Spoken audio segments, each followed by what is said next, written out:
Perintahkanlah jiwaku ini. Arahkanlah jalan hidupku ke arah benar, Madawa.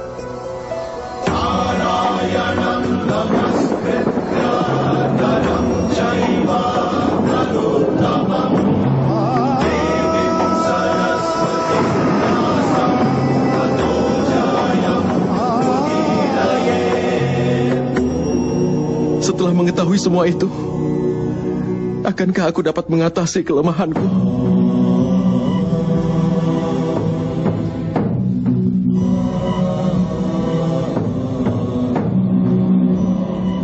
Bangunlah, Partha.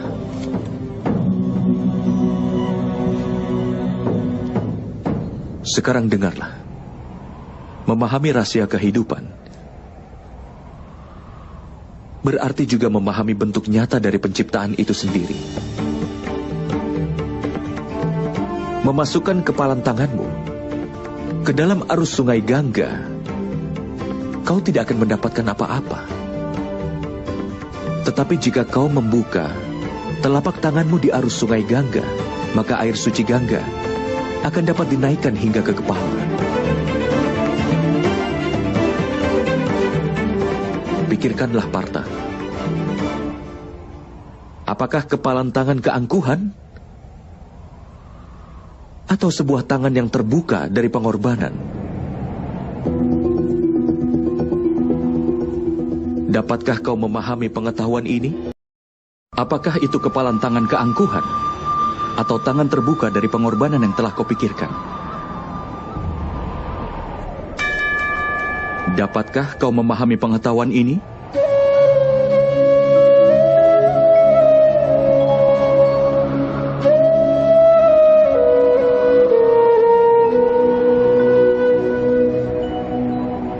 Apakah dunia ini sebenarnya, Partha? Manusia, iblis, burung, parasit, serangga, ikan, dan pepohonan? Bagaimanakah semuanya diciptakan? Berasal dari unsur apa mereka diciptakan? Bagaimana fungsi mereka dan bagaimana cara mereka bertahan? Bagaimanakah cara mereka mati? Dan apa yang akan terjadi setelah semua itu mati?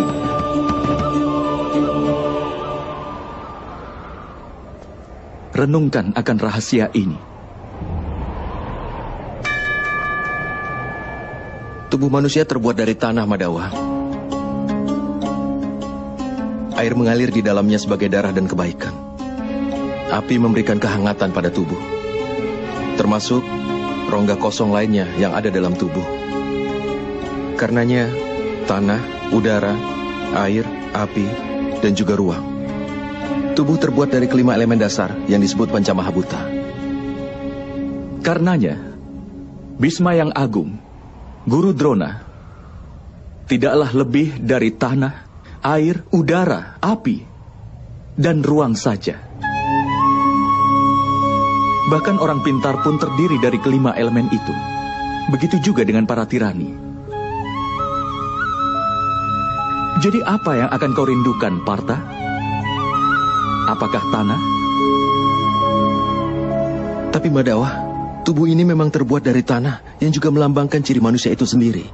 Semua ikatan mengakar dalam tubuh yang terbuat dari tanah. Tidak, Partha. Jika ini memang benar, lalu mengapa tubuh seseorang akan hancur setelah mati? Kenyataannya, tidak ada satupun yang berasal dari tubuhnya ataupun hubungan yang mengakar di dalam tubuhnya. Sifat dan tingkah laku dan juga amal dari seseoranglah yang menjadi cirinya. Lalu bagaimanakah sifat, tingkah laku dan amal diciptakan? Pahamilah itu, Partha. Kehidupan manusia hanyalah perwujudan keserasian antara sesuatu yang tampak dan tidak tampak. Tetapi sifat, Dan amal dari setiap manusialah yang membuatnya akan menjadi berbeda. Dasar untuk ini adalah 3 sifat manusia yang disebut triguna.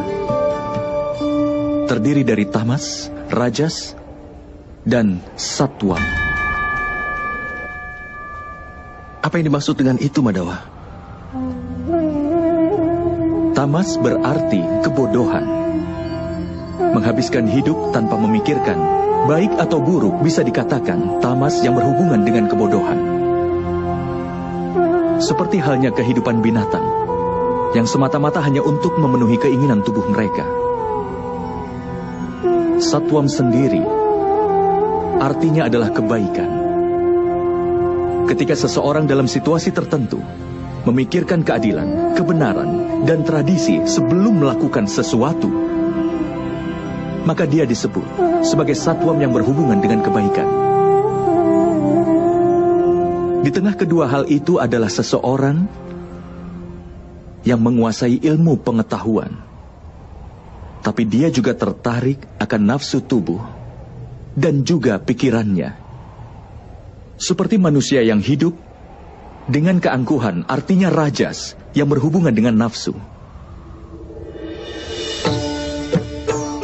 Dengan menciptakan keseimbangan antara kebodohan, nafsu, dan juga kebaikan, maka sifat manusia dapat ditentukan.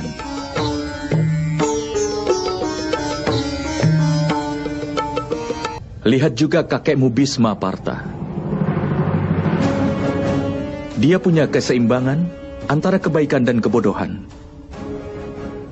Dia tidak memiliki keangkuhan, tetapi dia terikat dengan pemikiran usang dan tradisi yang kuno. Bahkan ketika keinginannya muncul, dia tidak bisa melanggar sumpahnya.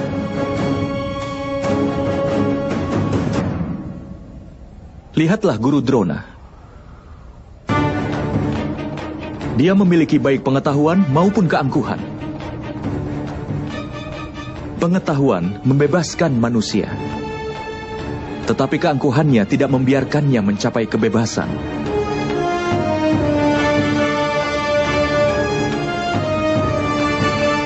Tapi Madawa, jika sifat manusia adalah kesatuan dari 3 sifat manusia, apakah perbuatan manusia sudah ditakdirkan sebelumnya? Seekor singa akan memangsa rusa, dan rusa ditakdirkan untuk takut pada singa. Lalu kenapa keadilan jadi hal yang penting? Mengapa kejahatan mendapatkan hukuman? Lalu apa tujuan semuanya?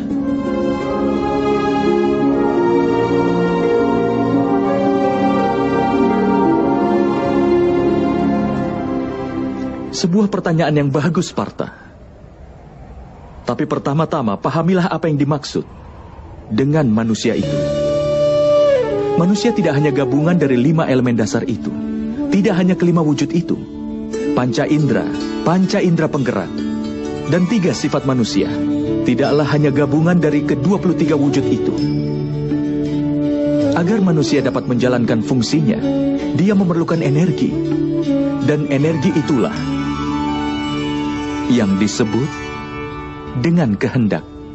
Jadi Madawa, apa manusia terdiri dari kehendak? Tidak, Partha.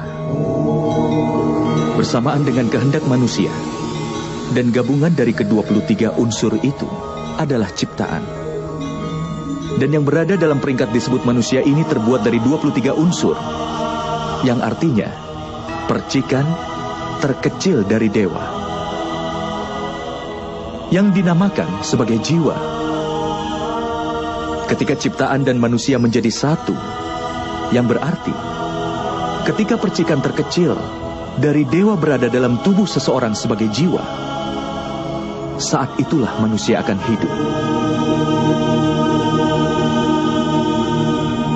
Apa yang dimaksud dengan jiwa, Madawa? Dan apa yang dimaksud dengan memahaminya? Seperti halnya ketika manusia menggunakan kereta. Seperti itulah jiwa menggunakan perangkat yang disebut dengan tubuh. Melalui media tubuh, Dia mengalami suka dan duka dari tubuh itu. Tetapi jiwa bukanlah tubuh, Partha. Tubuh masih bisa dihancurkan. Tetapi jiwa tidak akan bisa dihancurkan. Nainam cindati sastrani, nainam dahati pavaka, nacainam kelidayanti apo, nasosayati maruta. Artinya jiwa tidak bisa ditembus senjata apapun, ataupun dibakar dengan api, ataupun dilemahkan oleh air, ataupun dikeringkan dengan angin. Walaupun jiwa berada di dalam tubuh, jiwa itu abadi. Nah hanya mane sarire. Partha, tubuh mungkin saja bisa dibunuh, tetapi jiwa itu sendiri tidak akan bisa dibunuh. Jiwa itu ada di mana-mana, tidak berwujud, tetap, dan dia kekal. Seperti halnya manusia membuang pakaian lama dan memakai yang baru. Hampir sama jika jiwa meninggalkan tubuh yang tua dan berulang kali menempati tubuh yang baru.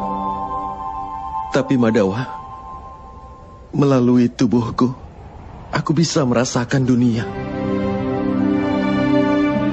Tanpa memahami tubuhku ini, bagaimana aku akan dapat memahami jiwaku? Mengetahui diri sendiri dalam bentuk jiwa bukanlah hal yang tidak mungkin, Partha. Orang buta pun bisa hidup. Seorang bisu pun bisa hidup. Termasuk mereka yang hidup tidak memiliki tangan dan kaki. Sudah jelas bahwa tubuh bukan hal yang membentuk manusia. Ada seseorang yang kehilangan energinya, atau mereka yang hidup kehilangan ingatannya. Oleh karena itu sudah jelas bahwa bentuk ketidaksadaran manusia bukanlah tubuh yang baik. Seseorang yang menjelajahi dirinya dengan cara seperti ini, aku bukanlah indera, juga bukan tubuh, juga bukan perasaan, bukan juga pemikiran, atau bukan juga pendapat.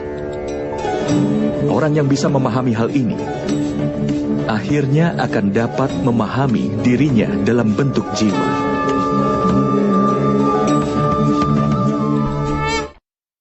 Apakah tujuan dari jiwa itu sendiri, Madawa? Ketika ciptaan tersebut terpisah, dan ketika manusia dan alam diciptakan, maka manusia, yang adalah bagian dari dewa, menjadi jiwa, dan berdiam dalam setiap wujud penciptaan. Jiwa itu sendiri dikelilingi oleh nafsu dan kegelapan, Partha. Terbangun dari lelapnya nafsu belaka dan memahami dirinya sebagai bagian dari dewa adalah sebuah tugas, tujuan, dan tekad jiwa itu sendiri.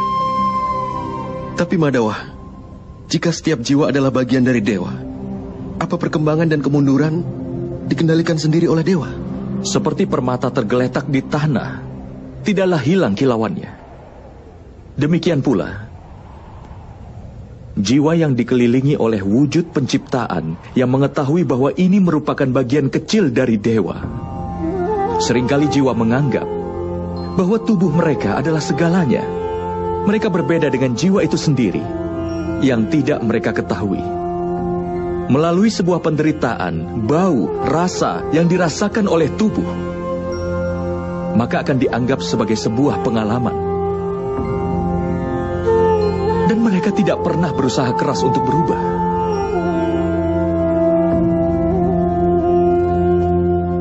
Jiwa yang tidak mau berusaha keras untuk berubah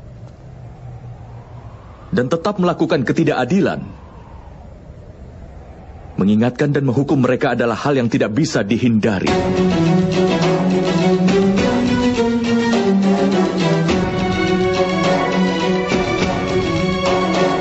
Lebih baik memahami hal ini juga, Partha, bahwa kau bukanlah tubuh, tetapi sebuah jiwa. Setiap prajurit yang ada di medan pertempuran ini tidak seperti yang ada di dalam pikiranmu. Mereka semua telah tinggal di dalam tubuhnya untuk beberapa waktu. tubuh mereka akan mati. Tetapi jiwa mereka semua abadi. Mereka akan menempati tubuh baru lagi, sampai mereka tidak menyadari dirinya sebagai jiwa yang murni. Sampai mereka menyerahkan ketidakadilan dan mencamkan keadilan ke dalam dirinya. Mereka akan terus lahir dan kemudian mati. Ini adalah pelajaran pertama dari Brahma Widya Partha. Mereka yang lahir sudah dipastikan akan mati. Dan bagi mereka yang telah mati, sudah pasti akan dilahirkan kembali. Pengetahuan ini disebut dengan Samkhya Yoga.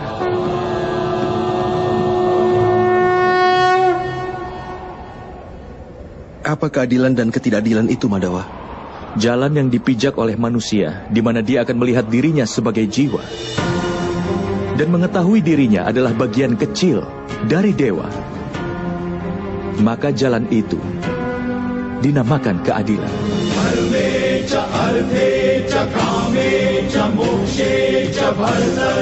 Ketika manusia mengetahui bahwa dirinya adalah bagian kecil dari dewa, maka dia akan mendapatkan pencerahan bahwa dia itu ciptaan dewa, dan dewa adalah penciptanya.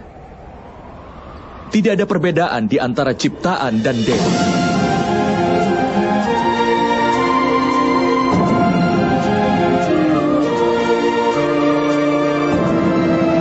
Manusia yang paham akan hal ini tidak akan kejam dan kasar terhadap manusia lain, dan juga bahkan pada binatang.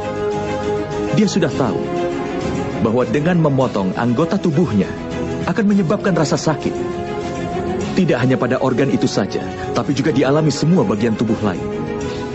Sama halnya ketika seorang manusia merasakan sakit, maka seluruh dunia pun akan merasakan sakit yang sama. Selama masih ada seorang manusia sekalipun menderita di dunia ini, maka tidak seorang pun yang akan merasakan sepenuhnya kenikmatan nanti. Saat mengetahui ini hanyalah pemikiran manusia yang dipenuhi dengan belas kasih. Ini juga disebut dengan keadilan. Ketika seseorang dipengaruhi kebodohan, dia akan menjadi manusia yang kasar, kejam, dan egois terhadap yang lainnya. Hanya untuk kesenangan dirinya sendiri, dia bebankan penderitaan pada orang lain. Dia tidak bisa menjadi lebih dekat kepada dewa. Karenanya, ketidakadilan adalah salah satu jalan yang menjauhkannya dari dewa. Maka dari itu, ketidakadilan nama lain ketidakpedulian. Jadi, kita harus merasa kasihan pada mereka yang tidak peduli. Lalu apa tujuan dari hukuman?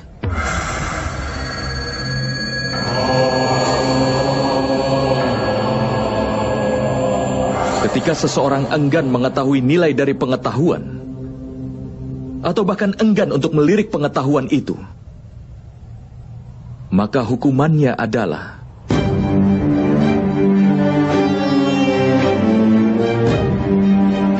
belas kasihan, baik pada dirinya atau orang lain.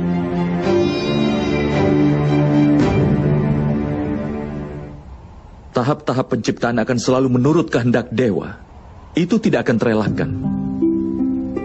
Tetapi bersamaan dengan berkembangnya ketidakpedulian, nafsu, dan juga ketidakadilan, maka keadilan di dunia ini akan berada pada jurang kehancuran. Hingga di dunia ini tidak ada keadilan lagi. Sementara belas kasih dan kebenaran juga telah dihancurkan. Dalam rangka menyambut generasi selanjutnya agar memperoleh keadilan, menghabisi kejahatan saat ini dan mengembalikan keadilan adalah hal yang tidak mungkin terelak. Kalau kehidupan ini harus diakhiri olehku, bukankah itu menghancurkan belas kasih yang ada dalam diriku? Dan jika belas kasih adalah dasar dari keadilan, bukankah jiwaku akan menjadi tidak adil?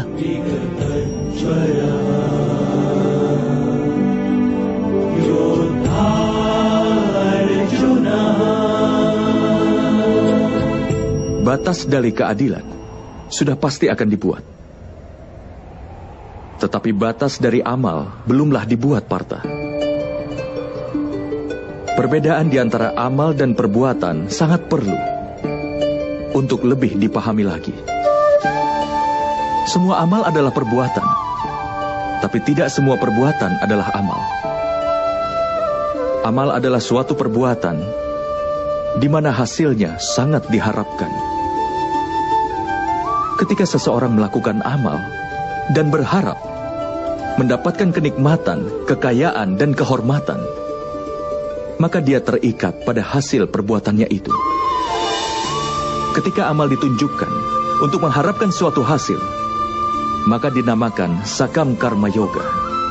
Dan ketika amal dilakukan tanpa mengharap hasil apapun untuknya, maka itu dinamakan niskam karma yoga. Inilah alasannya mengapa dia harus terlahir berulang-ulang.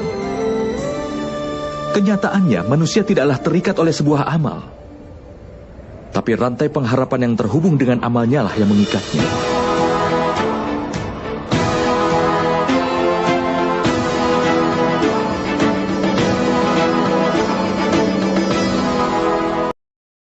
Pada kenyataannya, seorang manusia tidak terikat pada perbuatannya.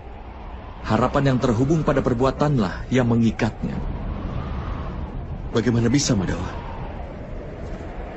Jika kau berharap kemenangan dalam peperangan ini, maka kau akan merasa sangat berduka atas kekalahan. Dan kedukaan itu akan memaksamu melakukan hal lain lagi yang kau butuhkan untuk dilahirkan kembali. Lalu jika ternyata kau menang, kesombonganmu pun akan makin tumbuh. Dan kesombongan itu akan membawamu ke arah kemenangan duniawi. Dia akan membuatmu membunuh, dan dosanya seharusnya akan terikat padamu. Pikirkan hal itu. Jika di dalam pertempuran ini, kau tidak punya kemauan untuk menang, dan tidak takut akan kehilangan, kau akan merasakan kebahagiaan atau kesedihan di akhir peperangan ini. Tidak merasakan kebahagiaan, Madhawa. Tidak pula kesedihan. Karena itu kebahagiaanmu, kedukaanmu, keputusasaanmu, kekecewaanmu bukanlah karena perang ini. Harapan yang kau miliki dari peperangan inilah yang menyebabkannya. Bukankah menurutmu begitu, Partha?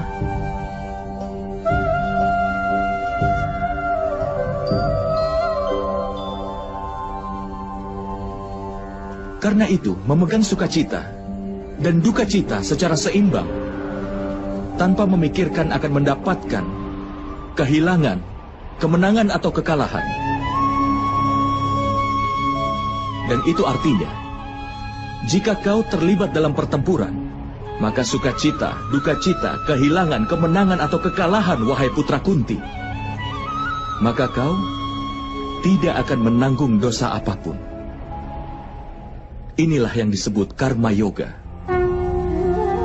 Orang yang mempelajari pengetahuan tentang Sankhya menyadari kenyataan bahwa dia bukanlah suatu tubuh, tapi suatu jiwa belaka. Bahwa kebahagiaan dan yang dialami tubuhnya hanyalah sampai pada kematian.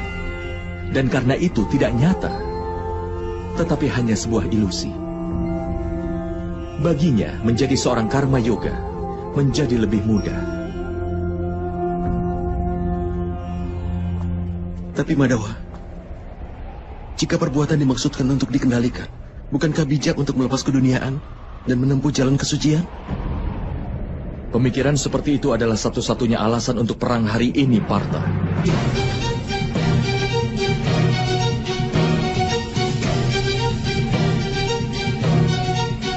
Renungkanlah. Ketika mereka yang menguasai Triguna dan yang mengetahui keadilan sudah berhenti bertindak, maka mereka yang penuh dengan ketidakadilan akan memerintah dunia ini.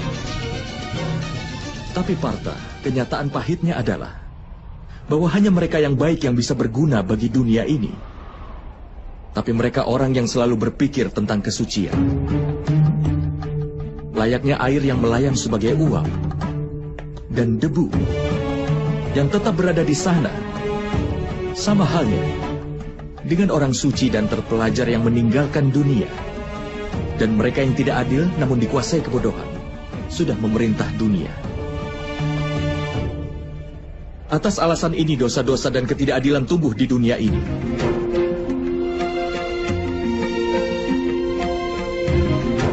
Tetapi karma yoga melindungi dunia ini dari sebuah keadaan yang aneh ini. Seorang karma yoga akan berhenti berharap pada hasil, tetapi bukan pada perbuatan itu sendiri. Dia berada di dunia ini layaknya seorang suci. Dia melakukan semua tindakan, tapi tidak kehilangan diri di dalamnya. Seorang karma yoga tidak berharap apapun dari anak-anaknya dan yang disayanginya, bahkan dari rakyatnya sekalipun. Dia sendiri memperoleh keuntungan dari kesuciannya, tetapi dia bermanfaat bagi dunia layaknya seorang kepala keluarga. Seorang manusia berusaha keras untuk kesejahteraan keturunannya.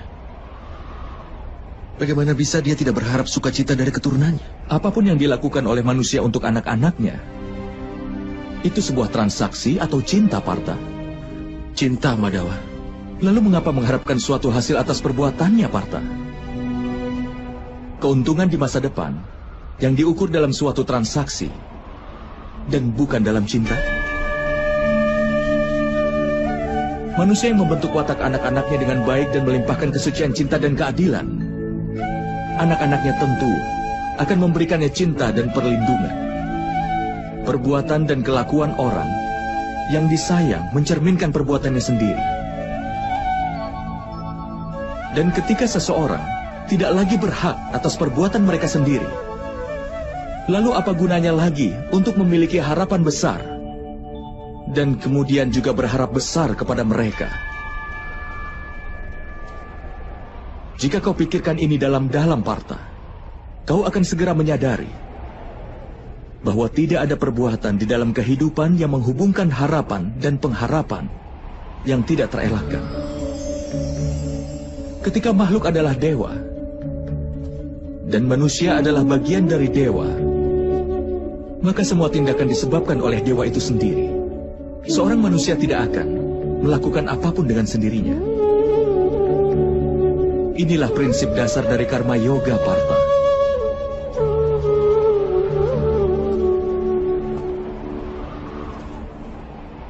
Oleh karena itu, Partha, penting agar kau menjadi seorang karma yoga.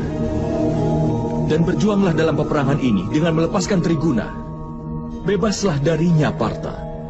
Bebaslah dari dilema ini.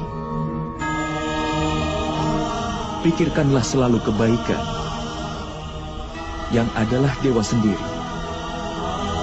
Dan lanjutkan semua kewajibanmu.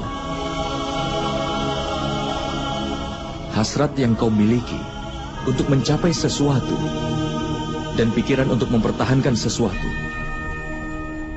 yang telah kau capai sebelumnya atau yang telah kau bangun dalam semua harapanmu, itu harus dihentikan, Partha.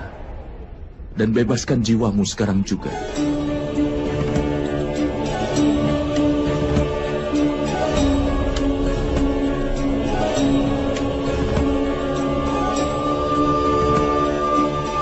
Kau harus ingat, Partha. Hakmu adalah hanya sebatas untuk melakukan perbuatan. Dan hasilnya tidak bisa kau tentukan. Hasilnya terserah kepada para dewa. Oleh karena itu, tidaklah benar, Partha, jika kau lari dari perbuatan. Dan tidak pula benar untuk mengharapkan hasil dari semua perbuatanmu saat ini.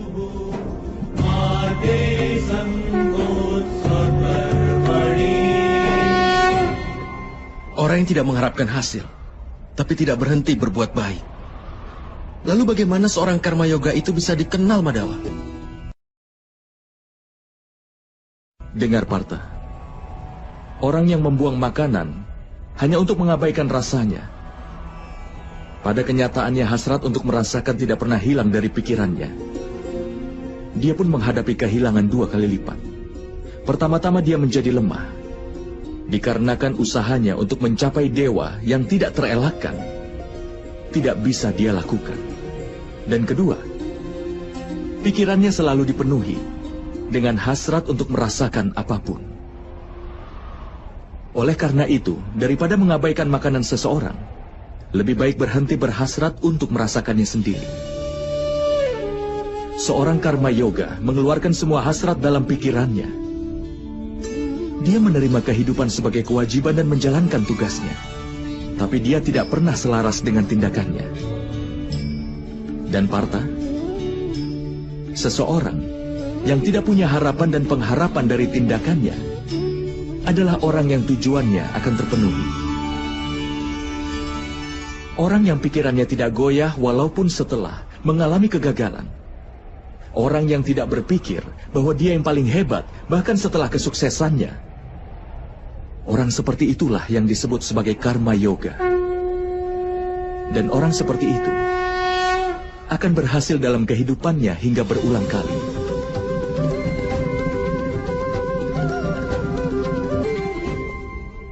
Keinginan timbul dari pengharapan akan hasil.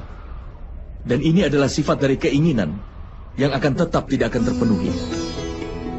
Rasa tidak terpenuhi kemudian menimbulkan kemarahan. Dan kemarahan akan menimbulkan hasrat. Karena hasrat itulah, seseorang akan melupakan pengetahuan tentang perilaku dan juga interaksi. Hilangnya pengetahuan menyebabkan hilangnya kebaikan. Dan masyarakat menjadi musuh bagi orang seperti itu. Partha, bertanggung jawab adalah langkah kedua menuju pengetahuan kedewaan. Kuatkan keyakinanmu kepada Yang Maha Kuasa. Kenalilah dirimu sendiri. Bebaskan dirimu sendiri dari ikatan belenggu. Korbankan hasrat akan hasilnya dan lakukan saja kewajibanmu.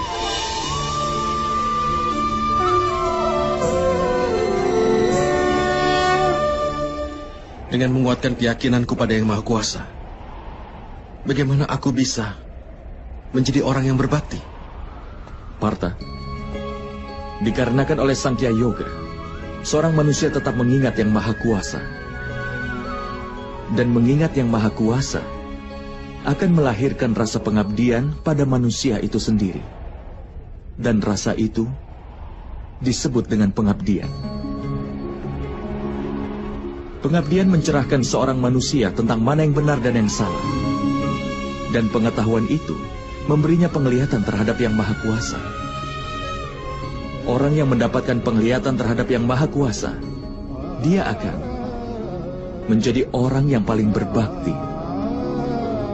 Dia terbebas dari lingkaran kelahiran kembali dan mencapai keselamatannya. Itulah tujuan utama dari semua jiwa dan puncak dari kebenaran.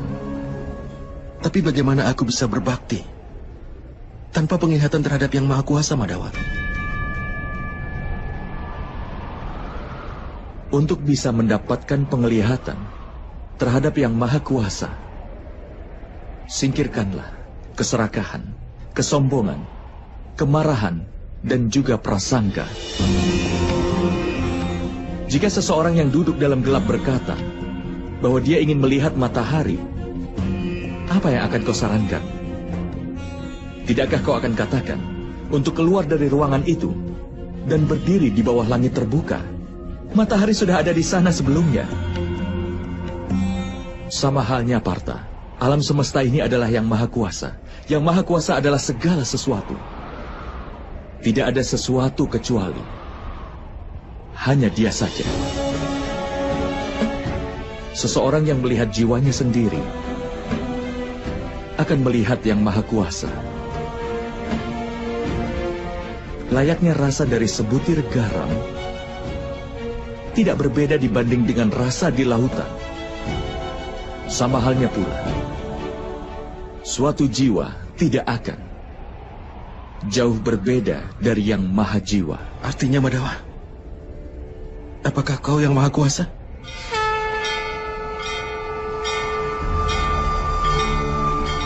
Iya, Partha.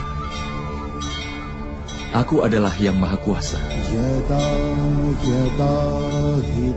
Sebenarnya sama seperti dirimu. Tapi kau tidak tercerahkan tentang hal itu.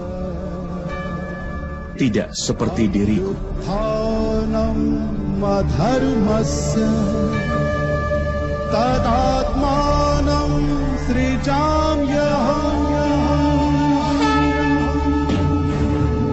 Lalu Madawa, mengapa pengabdian kepadamu tidak dianggap sebagai pengabdian kepada dewa? Tentu saja. Pengabdian kepadaku adalah pengabdian kepada yang Maha Kuasa. Kau tidak perlu merasa ragu. Dan kau tidak perlu merasa khawatir. Korbankanlah segalanya dan dapatkan perlindunganku untukmu, Partha. Bagaimana mungkin begitu, Madawa? Karena banyak manusia yang telah menyaksikan kelahiranmu. Bahkan ibumu pun masih hidup. Kau dilahirkan dari rahimnya. Bagaimana kau bisa jadi keduanya dulu dan sekarang? Kau menyaksikan tubuh ini.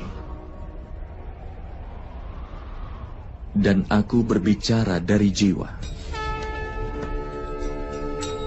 Aku telah dilahirkan tidak terhitung. Aku juga memiliki banyak perwujudan.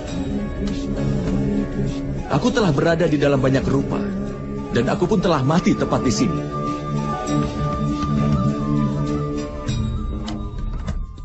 Dan aku juga akan lahir kembali berulang kali di masa depan.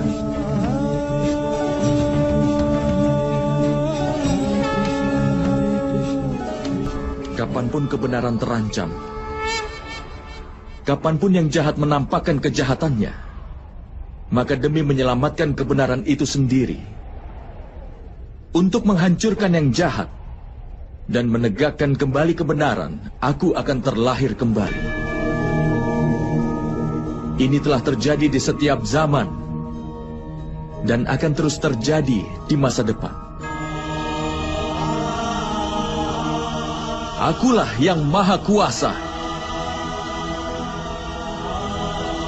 Akulah perwujudan Matsya dan juga perwujudan Wamana. Akulah Parasurama dan akulah Dewa Rahma.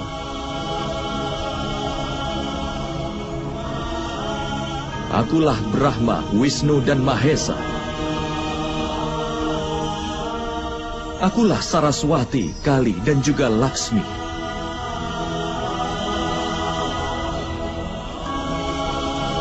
Aku bukanlah pria, bukan pula wanita, bukan pula seorang waria. Aku bukanlah tubuh, bukan pula anggotanya. Akulah pengetahuan, ciptaan, alasan, dan keabadian. Akulah segalanya. Dan aku pun bukan apa-apa. Ketika kau merenungkan keberadaanmu, kau akan menemukan dirimu sendiri terhubung denganku. Dan kemudian, sepertiku juga, kau akan menemukan dirimu dalam bentuk yang Maha Kuasa. Tetapi untuk bisa mencapai posisi itu, sangat penting agar kau mendedikasikan dirimu sepenuhnya padaku. Apa yang kau maksud dedikasi, Madawa? Itu adalah keadaan di mana pikiran manusia menyerah pada semua keinginan hingga tidak membuat dedikasi untuk diri sendiri.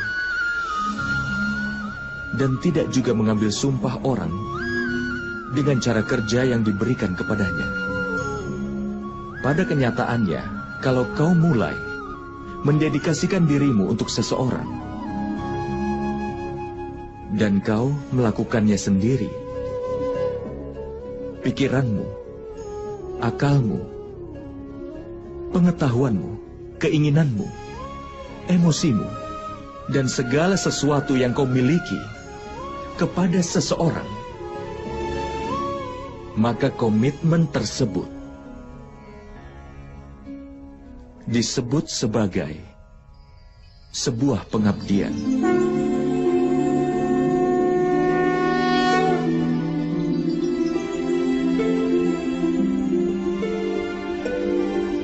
Seorang istri berkomitmen untuk suaminya.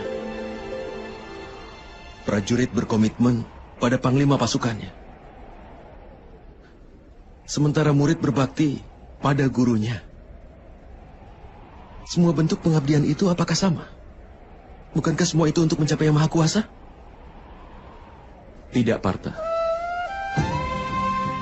Ketika seseorang berbakti untuk sesuatu, ataupun untuk seseorang, itu tergantung acuannya. Dia tidak meninggalkan ruang untuk keraguan. Atau pertanyaan pengabdian terhadap seseorang. Yang jahat bisa membuat orang menjadi memfitnah. Karena itulah perlu untuk mendedikasikan diri pada apa yang benar, yang membuat manusia menjadi benar. Hanya penjahat yang dibelenggu dengan rantai yang terbuat dari besi.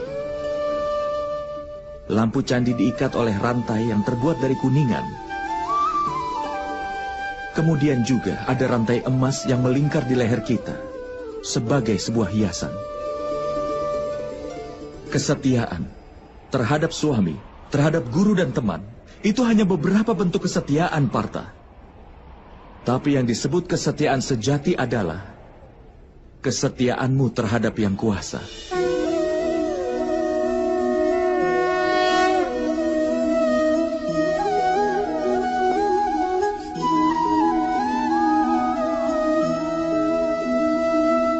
Tapi apa pengabdian terhadap Yang Kuasa harus dilakukan dengan Sangya Yoga atau Karma Yoga? Karena Sangkya Yoga, manusia tahu bahwa mereka hanyalah jiwa. Dan karena Karma Yoga, mereka bisa membebaskan diri dari ikatannya. Dan karena pengabdian hingga manusia mengetahui wujud yang nyata dari Yang Maha Kuasa. Dan manusia juga bisa mengetahui tentang arti keadilan dari Yang Maha Kuasa. Manusia berada dalam lingkaran hidup dan mati. Hingga demi mencapai kebahagiaan di dunia dan pengetahuan, manusia pun mengabdikan dirinya untuk Yang Maha Kuasa, yang menjadi tujuan utama dari semua jiwa. Maksudnya, tubuh manusia ini tidak ada nilainya, Madawa? Itu pasti bernilai, Partha. Tubuh manusia menjadi media bagi manusia untuk bertemu dengan Yang Maha Kuasa. Antara kematian dan juga reinkarnasi, di mana pengetahuan akan jiwa tetap aktif. Dengan segala pengalaman, pengetahuan, dan belajar dari kehidupan yang sebelumnya, jiwa pun menjadi bagian dari tubuh yang baru. Dan ini hanya terjadi ketika dia menjadi bagian dari tubuh manusia itu sendiri. Ini adalah hubungan antara Setra dan Setragna. Aku tidak bisa mengerti tentang hal itu, Madawa. Ketika ada yang tahu bahwa tubuh kita adalah seperti bagian dari tanah ini, artinya hanya tempat yang seperti Setra. Dan orang yang mengerti tentang tanah tersebutlah yang ada di sana. Karena itulah, maka dia menjadi seorang Setragna. Kemudian lewat tubuhnya bisa mengukur kemajuannya. Jiwa dalam tubuhnya akan menyeimbangkan 3 kebajikan itu. Dengan pengabdian untuk Yang Kuasa, dia bersatu dengan Yang Maha Kuasa. Yang dilakukan seorang pemuja adalah berbakti, bukan pengabdian, Madawa? Tidak, Partha. Itu langkah pertama untuk pengabdian secara nyata. Dalam kenyataan, pengabdian bukanlah tugas, tetapi itu merupakan sebuah keputusan. Sangat penting bagi manusia untuk memurnikan jiwanya melalui doa, penebusan dosa, kemurtadan, ritual yoga, dan juga pembelajaran diri, namun tetap berbakti pada Yang Maha Kuasa. Karena setiap manusia harus mencurahkan semua perhatian dan mengarahkan setiap nafasnya untuk Yang Maha Kuasa.